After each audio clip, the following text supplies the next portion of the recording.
has never solved a single syndrome up to the point of time. With no contradiction, science has been wasting so much money, so many dollars in researching that never solved the problem of curing diseases. The world will be shocked by the discovery of your realignment therapy.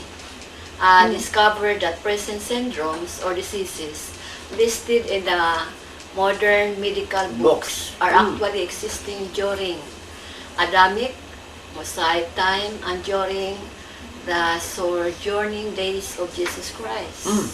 Masakit sila na nga wag gudi ay sakit panahon pa ni Adan, nakari over nito Moses, nakari over sa tanang mga kings sa Biblia, we had to ni Jesus Christ. Wag ginasulban bisag usa for 2,000 years. From Jesus nga ti sa itong timpo, another 2,000 years, wag yung gihapon na sulban ang World Health Organization. So, sa man ang contribution ni Ana Brad?